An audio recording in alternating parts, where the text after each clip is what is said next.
बहुत समय पहले की बात है। काशीपुर नाम का एक छोटा सा गांव था। वहां के लोग एक दूसरे के साथ बहुत ही हंसी खुशी मिलकर रहते थे। उस गांव में शंभू नाम का एक व्यक्ति रहता था। उसके परिवार में उसकी पत्नी और एक बेटी थी। शंभू के पास जीवन निर्वाह के लिए कोई साधन नहीं था, इसलिए वह सब्जी बेचकर अपना गुजारा चलाता था। इस गांव की सबसे बड़ी समस्या थी पानी की, क्योंकि इस गांव में केवल एक ही तालाब था। लोग इसी तालाब से पानी भरकर अपने दैनिक जीवनचर्या का काम किया करते थे।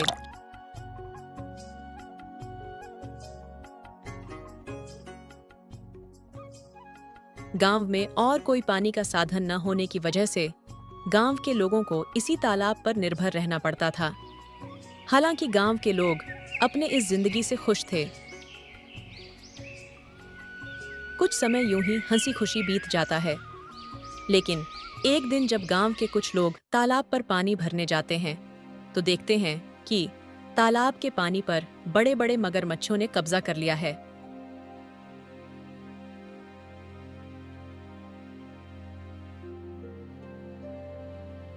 अब लोग तालाब से पानी भरना छोड़ देते हैं, क्योंकि मगरमच्छ उन्हें मार सकते थे।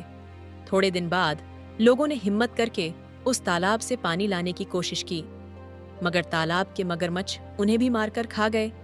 इस घटना से पूरे गांव में भय और हड़कंप मच गया। अरे देखो भाई लोग, तालाब के इन बड़े बड़े मगरमच्छों ने हमारे गांव के 2 लोगों को मार दिया। अगर ऐसा ही चलता रहा तो धीरे धीरे पूरा गांव ही खत्म हो जाएगा। हाँ भाइयों, यह तो बहुत बड़ी समस्या हो गई है। अगर हम तालाब के पास भी जाएंगे तो यह मगरमच्छ हमें मार डालेंगे। लेकिन बिना पानी के हमारा गुजारा कैसे होगा? हमें कुछ ना कुछ तो करना ही पड़ेगा। सही कह रहे हो शंभू, हमें तुरंत ही पंचायत बुलानी चाहिए और हमें यह बात सरपंच जी को बतानी चाहिए। हाँ भाई मदन, अगर हम इन मगरमच्छों के हाथ नहीं भी मरे तो एक दिन प्यासे जरूर मर जाएंगे। हाँ चलो, हम सरपंच जी के पास चलते हैं। अब वही कुछ कर सकते हैं। सभी लोग मिलकर पंचायत में सरपंच जी के पास जाते हैं और अपनी समस्या बताते हैं। हाँ सरपंच जी, मगरमच्छ बहुत ही खतरनाक होते हैं। अगर हम तालाब के पास चले गए तो हमारी जान को खतरा हो सकता है। हाँ भाइयों, ये समस्या सच में गंभीर है, लेकिन हमें इसका कोई समाधान निकालना होगा। एक व्यक्ति है जो हमें इस समस्या से निकलने में कोई बेहतर सुझाव दे सकता है। वह है मुखिया रामचंद्र। हमें इसके बारे में मुखिया रामचंद्र से बात करनी चाहिए।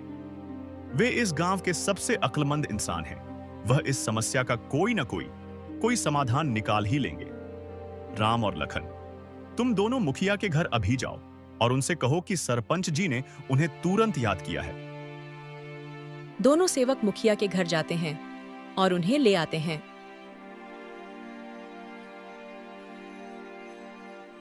कहिए सरपंच जी, आपने मुझे कैसे याद किया? हमारे गांव के तालाब पर मगरमच्छों ने कब्जा कर लिया है और लोगों को पानी के लिए बहुत समस्या हो रही है। अब तुम उनकी समस्या का कोई ना कोई समाधान निकालो। मुझे तो कुछ समझ में ही नहीं आ रहा, आखिर उन मगरमच्छों से कैसे छुटकारा पाया जाए। मुखिया गहरी सोच में पड़ जाता है और फिर उसको एक उपाय सूझता है और वह सरपंच जी से कहता है। सरपंच जी, मगरमच्छों से लड़ना आसान नहीं है। हमें एक दूसरा तालाब बनाना होगा। यह काम आसान नहीं होगा, मगर हम सब मिलकर मेहनत करेंगे तो नया तालाब जल्दी ही बन जाएगा।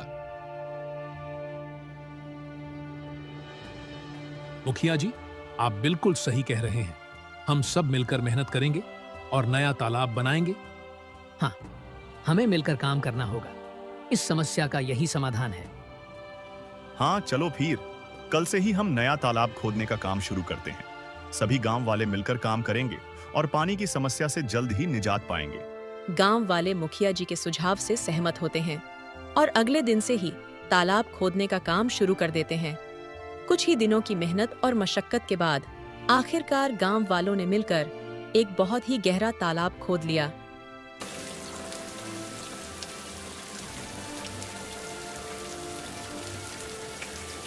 अरे शंभू देखो, हमारा तालाब कैसे है? बारिश के पानी से भर गया है। अब हमें पानी के लिए उस मगरमच्छ वाले तालाब में जाने की जरूरत नहीं पड़ेगी। हम यहीं पास के ही तालाब से पानी भर लिया करेंगे। हाँ काका, आज मैं बहुत खुश हूँ। आखिरकार हमारे गांव को पानी की समस्या से निजात मिल ही गई। ऐसे ही कुछ दिन हंसी खुशी बीत जाते हैं। गांव के लोग तालाब के होने से बहुत खुश थे, मगर एक दिन गांव के लोगों की खुशी को मानो जैसे नजर ही लग गई।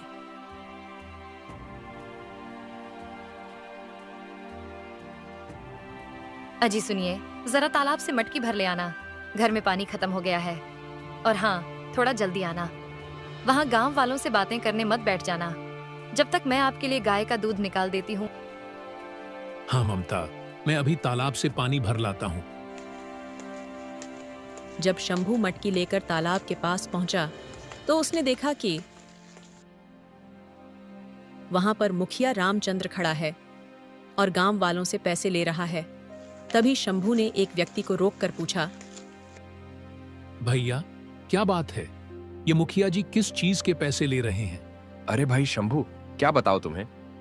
ये मुखिया जी हम गांव वालों से इस तालाब के पानी का पैसा ले रहे हैं। इनका कहना है कि जिसे भी इस तालाब से पानी भरना है उसे पानी के पैसे देने होंगे, और जो पैसा नहीं देगा उसे पानी नहीं मिलेगा। अब भगवान जाने इस गांव में क्या कहर आने वाला है। अब शंभू जेकर तालाब के सामने मटकी लेकर खड़ा हो जाता है। जैसे ही तालाब से पानी भरने जाता है तो मुखिया उसे रोकते हुए कहता है, ए शंभू, तुम यह क्या कर रहे हो? अगर तुम्हें इस तालाब से पानी चाहिए तो तुम्हें पैसे देने होंगे। लेकिन यह तो गांव का तालाब है ना, तो फिर यहाँ से पानी भरने के पैसे क्यों देंगे? यह तो सरासर अन्याय है। ये नियम अब बदल गया है। यहाँ से पानी भरने के लिए अब हर किसी को पैसे देने पड़ेंगे। यह तालाब इस गांव का है। हम सब ने मिलकर इसे खोदा है। तुम यहाँ से पानी भरने के पैसे कैसे ले सकते हो? यह बिल्कुल गलत है। यह नियम अब बदल चुका है। तुम मुझे मत सिखाओ। जो भी पैसे नहीं देगा उसे यहाँ से पानी नहीं मिलेगा। मैं इस मामले को सरपंच जी के पास लेकर जाऊंगा। तुम्हें इसका जवाब देना होगा। जाओ जाओ, जमींदार साहब के पास जाओ। लेकिन एक बात याद रखना, तुम्हारे परिवार को इसके गंभीर परिणाम भुगतने पड़ सकते हैं। तो जो भी करना थोड़ा सोच समझ कर करना, समझे? मेरी शिकायत करने से पहले एक बार अपने परिवार के बारे में भी सोच लेना। रामचंद्र से पंगा लेना तुम्हारे परिवार पर भारी पड़ सकता है। ठीक है, आज तो मैं पैसे दे देता हूं, लेकिन याद रखना तुम्हें इसकी सजा जरूर मिलेगी। शंभू ने मजबूरी में रामचंद्र को पैसे दिए और पानी भरकर अपने घर चला गया।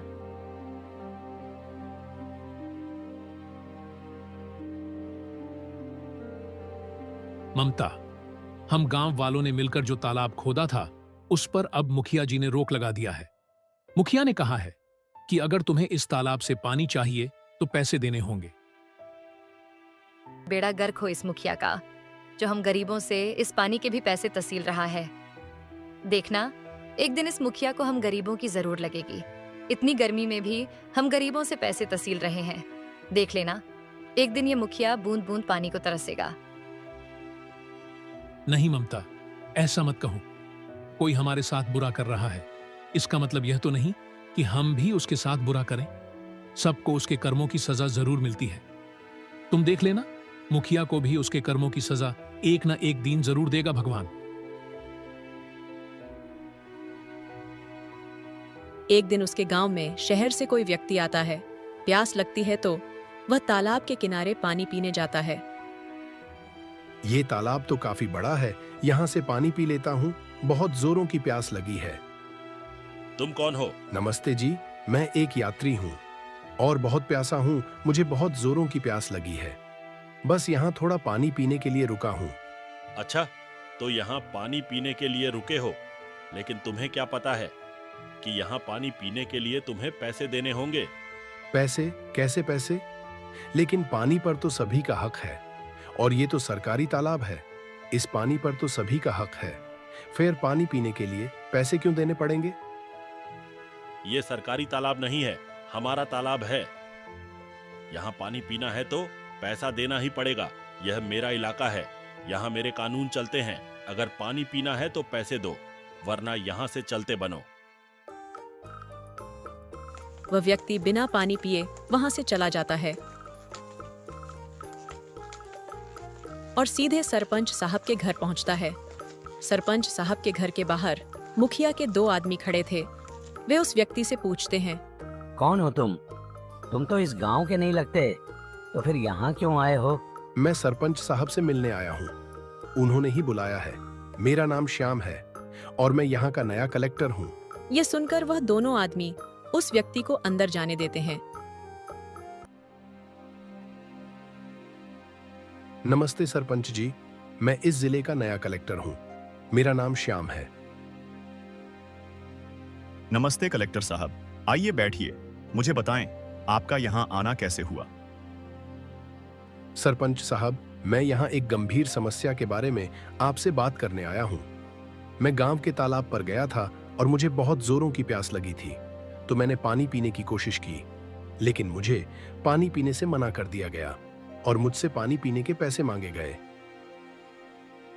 क्या ऐसा किसने किया? तालाब का पानी तो सबके लिए मुफ्त है। वहां पर खड़े व्यक्ति ने मुझे साफ मना कर दिया कि मैं बिना पैसे दिए यहाँ से पानी नहीं पी सकता। मुझे पानी पीने के लिए पैसे देने होंगे। ये तो बहुत गलत है। मुझे माफ कीजिए कलेक्टर साहब, मैं तुरंत इस मामले की जांच करूंगा। सरपंच साहब गुस्से में मुखिया के बाहर खड़े दोनों आदमी को अंदर बुलाते हैं। हमारे गांव में यह क्या चल रहा है? तुम दोनों ने मुझे इसकी खबर क्यों नहीं दी? मैंने तुम दोनों को किस लिए काम पर रखा है? अब तुम सीधे सीधे ये बताओ कि ये जो कलेक्टर कह रहे हैं कि पानी के लिए पैसे देने पड़ते हैं, क्या ये बात सच है? कलेक्टर साहब का कहना है कि हमारे गांव पर तालाब से पानी भरने पर गांव वालों से पैसे लिए जा रहे हैं। सरपंच की फटकार से वह दोनों आदमी सब उगल देते हैं। सच सच बताओ मुझे, मुखिया रामचंद्र की इतनी हिम्मत, उसने मेरे पीठ पीछे गांव वालों से पानी के पैसे के लिए।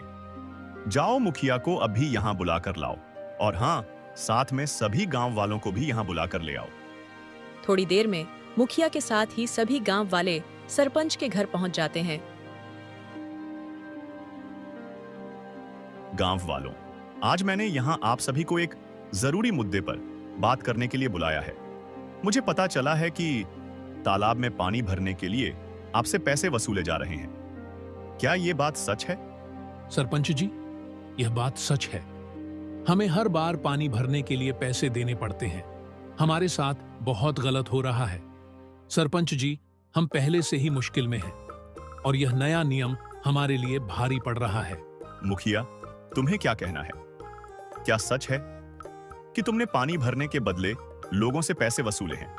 तभी मुखिया का ध्यान उस व्यक्ति के ऊपर जाता है जिसे मुखिया ने पानी पीने से मना कर दिया था। क्या ये व्यक्ति यहाँ क्या कर रहा है? अच्छा, तो ईशी ने मेरी शिकायत लगाई है। मैं तो देख लूंगा इसको। बोलो रामचंद्र, यह सब क्या चल रहा है? सच का तो मुझे पता चल ही चुका है, लेकिन एक बार यह मैं तुम्हारे मुंह से सुनना चाहता हूँ। सरपंच साहब, मैंने ये सोचा था कि पानी के बदले पैसा लेने से गांव के विकास के लिए पैसे जमा होंगे, लेकिन अगर ये गलत है तो मुझे माफ कर दीजिए। माफी का समय अब नहीं है। तुमने गांव वालों और हमारे कलेक्टर साहब के साथ बहुत गलत किया है। मुखिया, मैं तुम्हें इस पद से तुरंत हटा रहा हूँ।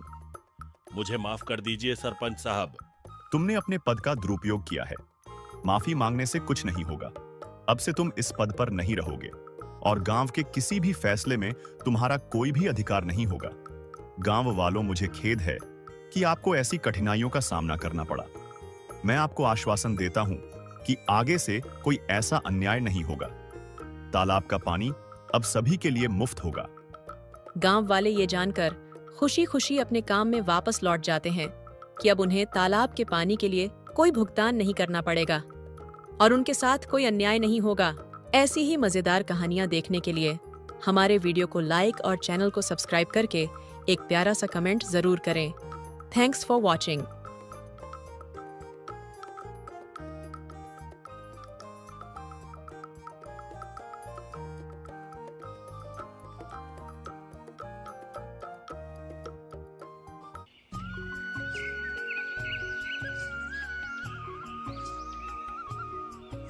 बहुत समय पहले की बात है।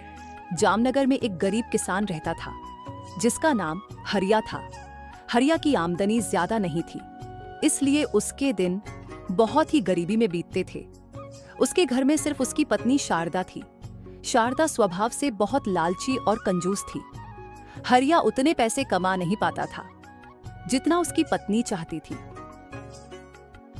अजी देखिए ना, पड़ोस की सारी औरतें रोज नई नई साड़ियां पहनती हैं, लेकिन आप हो जो मुझे कुछ लाकर नहीं देते। मैं गरीबी से तंग आ गई हूँ, और आप हो जो कुछ कमाने की कोशिश नहीं करते।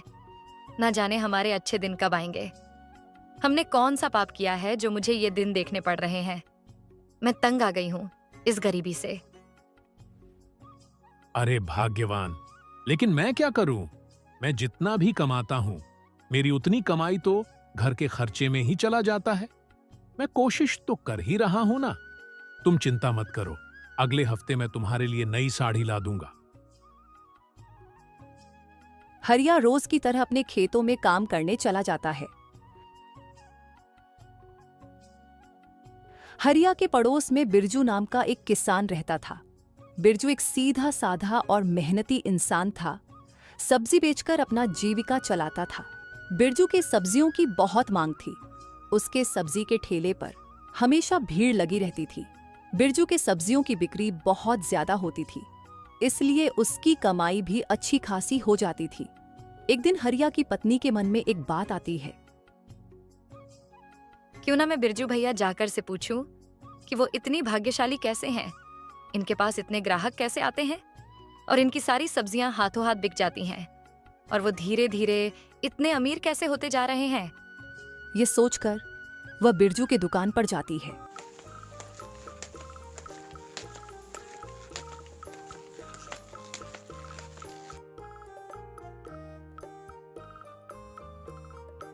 बिरजू भैया, आप इतने अमीर कैसे हो? आपके पास किसी चीज की कमी नहीं है, और आपकी सब्जियां इतने हाथों हाथ कैसे बिक जाती हैं? आपके पास इतने ग्राहक आते कैसे हैं? देखो शारदा बहन, वैसे तो मैं यह बात किसी को नहीं बताता हूं, पर तुम मेरी अपनी हो, इसलिए यह बात मैं तुम्हें बता रहा हूं। मेरे घर के पीछे वाले बगीचे में एक जादुई कद्दू का पौधा है। मैं उस पौधे की बहुत सेवा करता हूं और उसकी सब्जियां तोड़ता हूं और सभी सब्जियों के साथ बेचता हूं। इसी कारण मुझे अच्छा मुनाफा होता है। इतना सुनकर हरिया की पत्नी वहां से चली जाती है। हरिया की पत्नी के मन में लालच आ जाता है। वह कद्दू के पौधे को अपने घर में लगाने का सोचने लगती है। हरिया की पत्नी रात होने का इंतजार करने लगती है। रात होते ही शारदा अपनी पति हरिया के साथ बिरजू के बगीचे में उस कद्दू के पौधे को चुराने के लिए जाती है। जैसे ही शारदा पौधे को उखाड़ने जाती है, तभी वहां एक साधु प्रकट हो जाते हैं और उनसे कहते हैं,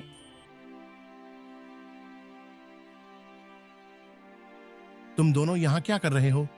मैंने यह पौधा बिरजू की ईमानदारी, मेहनत और लगन को देखकर उसे दिया है।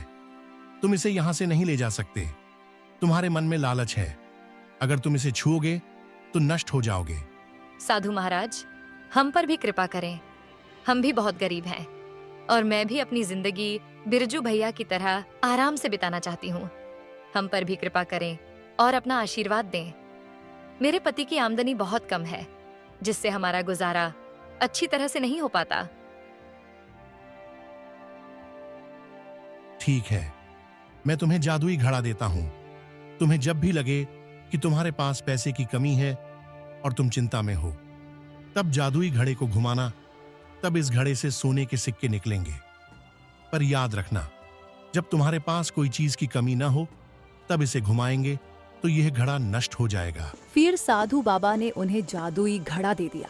फिर दोनों पति पत्नी खुशी खुशी घर वापस आ गए। जब भी उन्हें पैसे की कमी होती थी, तो वह जादुई घड़े से सोने का सिक्का निकालकर बेचते थे और अपनी जरूरत को पूरा करते थे। वह इसी तरह धीरे धीरे बहुत अमीर हो गए और वे बहुत खुश रहने लगे। मगर उनके मन में लालच बढ़ जाती है। फिर उन्हें उस घड़े से पैसे निकालने की जरूरत भी नहीं पड़ती है।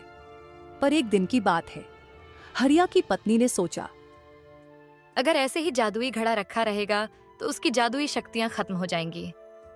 क्यों ना मैं उस घड़े के सारे सिक्के एक ही बार में निकाल लूं। शारदा ने सोने के सिक्के निकालने के लिए जादुई घड़े को घुमाया, पर उसमें से एक रोशनी निकली और सारी खरीदी हुई चीजों को नष्ट कर दिया। यह देख शारदा बहुत ही दुखी हो जाती है और उस साधु बाबा के पास जाती है। तभी वहां साधु बाबा प्रकट हुए और बोले, यह सब तुम्हारी लालच की वजह से हुआ है। इस दुनिया में मेहनत से ज्यादा कोई भी जादुई शक्तियां नहीं होती हैं।